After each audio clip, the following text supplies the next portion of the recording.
Maybe one day I'll retire and have a view like this. Well, preferably not in hell, but hey, let's be realistic.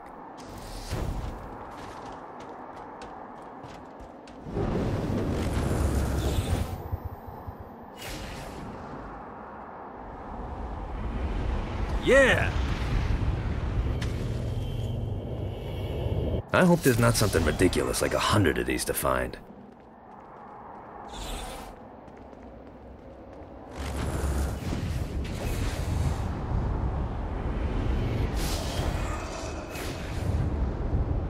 Need to rest the wings.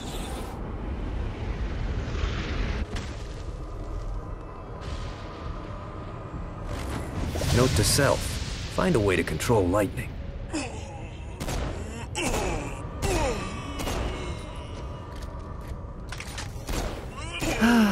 Life is good.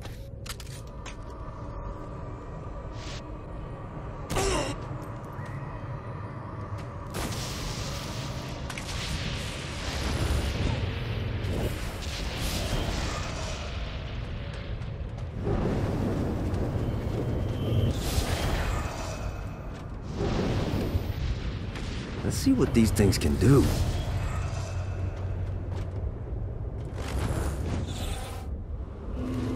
Everyone's chasing the Stygian dream down here. A way to make hell just a little more tolerable. And when you're surrounded with that amount of desperation, believe me, it's easy to find people who lay it all on the line for next to nothing. Some folks think I had all this handed to me and I take advantage of people, but here's the God's honest truth. In life and in death, I worked for everything that I had. Opportunities mean fuck all if you do nothing with them. Most of these poor bastards down here whine about their lot in life, but are unwilling to do anything about it. That's not me. This is bad timing.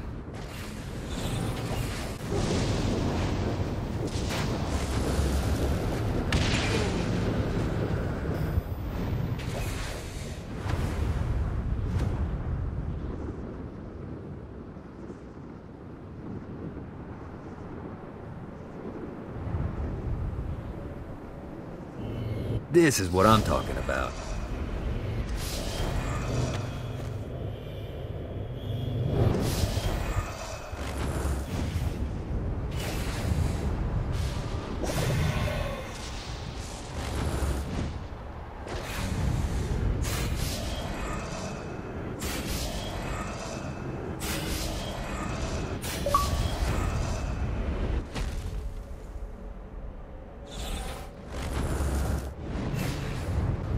Gotta pick it up.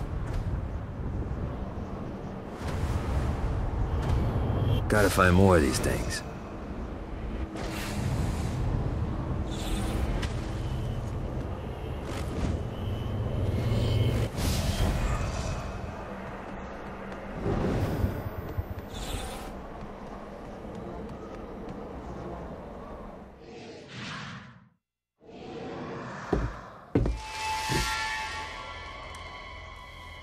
Abandoned ship!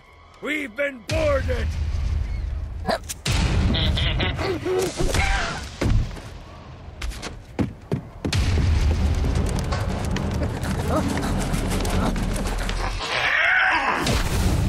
Get these damn things off my ship! Gets easier every time.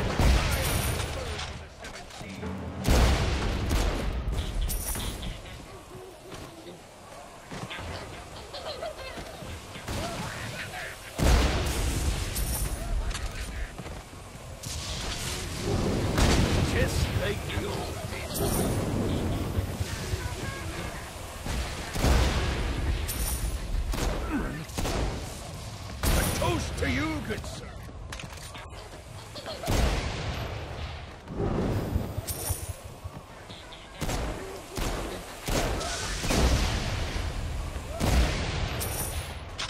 I got a bit of treasure in that chest over there.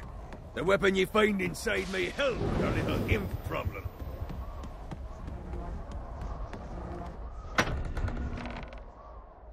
Ooh.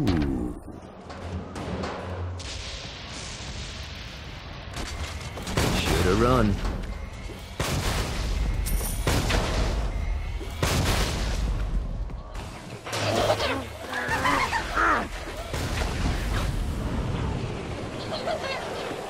Ah, no, not another one of these.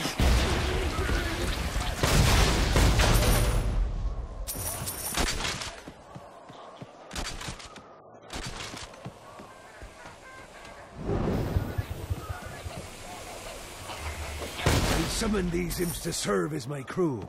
I forgot what a handful they could be. Once aboard, they wouldn't listen to their captain. They ran amok in the bowels of the ship.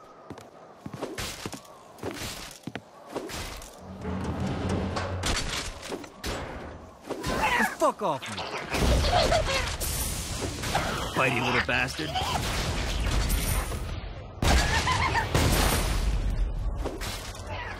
Fuck off me. This all Good hell. God, they're storming me! Get it off! Get it off! The fuck off me. Hey, it's okay to drop the pirate voice. What pirate voice would that be? Wow.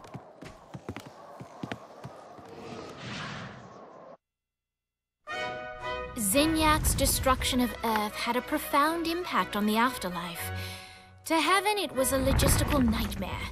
St. Peter's meticulous nature drove purgatory wait times to unbearable levels.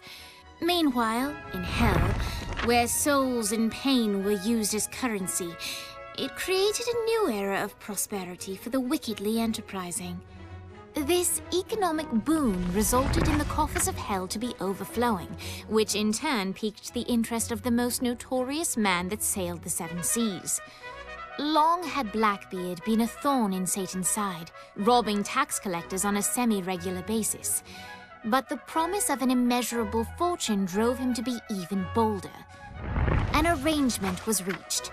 Blackbeard would provide information on strategic targets in exchange for a share of the profit. Johnny, who was interested in murder, not money, happily agreed.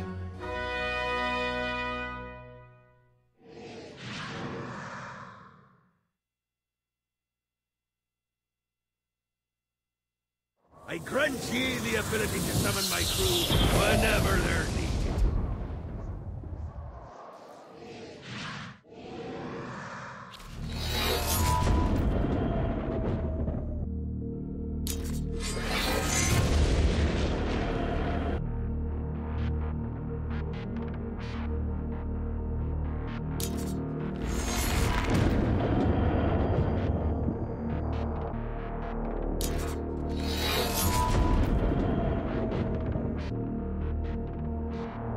Palace. Breaking in is an impossibility. Your best bet to save them is to continue to try to draw Satan out of his palace.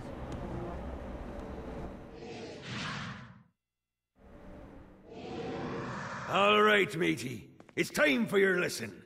Let's summon me favorite scurvy-riddled hellion, the imp. Why don't you start off by summoning an imp to take out those enemies? There you go, matey. Now take down the other. Those little ankle biters are vicious. Now let's practice your aim. Take down the demons on the islands.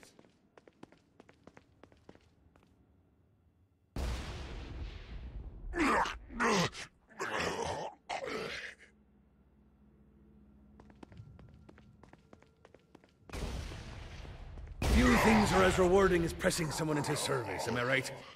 Now get going. There's a whole wide world waiting to be plundered.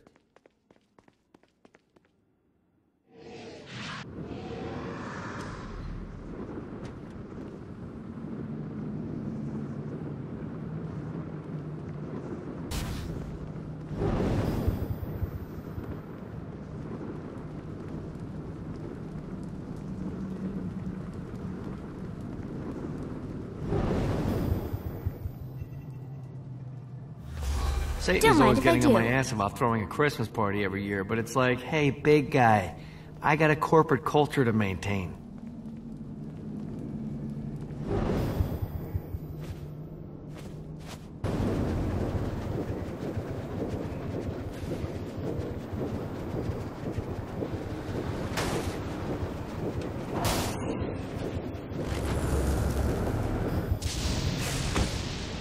Yeah!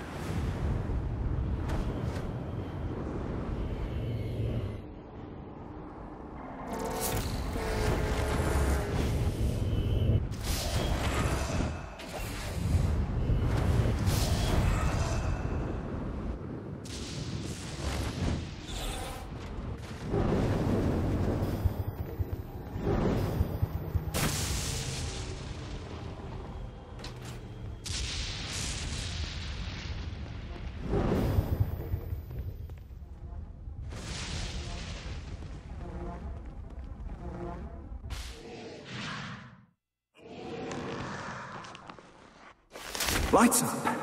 William Shakespeare, humanity's greatest playwright, and hell's most diabolical purveyor of entertainment, looks on as a brave mortal on an Orphean quest enters. The bard's interest is piqued, and he looks to test his visitor's mettle.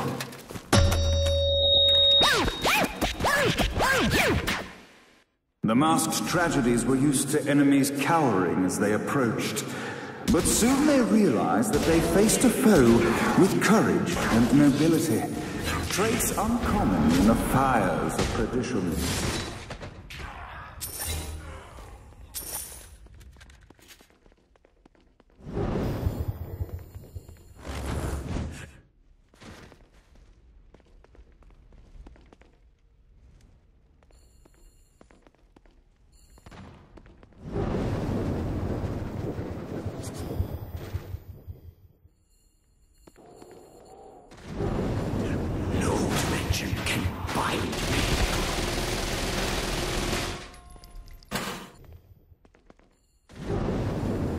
The inciting incident resolved. The time had come for rising action. Anyone else want to turn?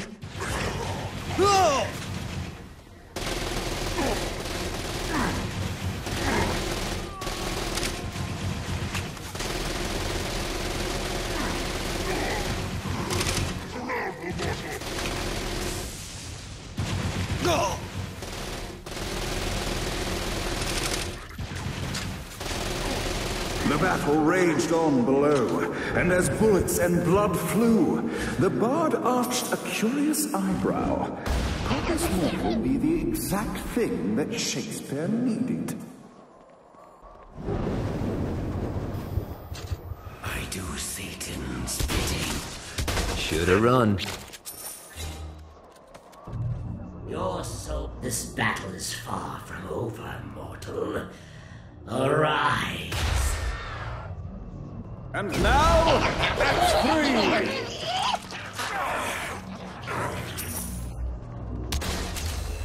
Look not for salvation, mortal. You have spirit.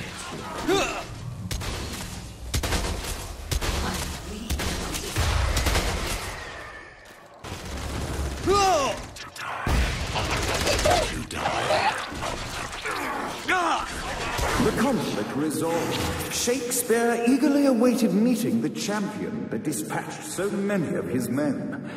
Undoubtedly, they were here for the bard's aid. And while happy endings were not a thing found in hell, Shakespeare always had a soft spot for comedies. In the land of the living, William Shakespeare is regarded as one of the most prolific playwrights of all time. However, to the denizens of hell, the bard is seen in a far different light. After selling his soul for fame and adoration, Shakespeare served in hell as Satan's spy master general. In doing his duty, Shakespeare would punish the souls he was investigating by forcing them to perform in grotesque passion plays for Satan's amusement. But in a Twelfth Night-esque twist, Shakespeare found himself living a double life. While he projected an image of cruelty, his heart was as soft as Jezebel's. In secret, he would tutor her on the classics and act out the works of his mortal days. When Satan found out, he cast Shakespeare out of the palace, believing that the poet would be tormented by the populace of hell, far out of Jezebel's sight. But Satan had not counted on the bard's cunning. Embracing his persona of master torturer, Shakespeare and his followers, the tragedies, took root in the entertainment district, biding their time for revenge. And so Shakespeare called forth the Deus Ex Machina to bestow our protagonist with the arcane power of Force Stomp.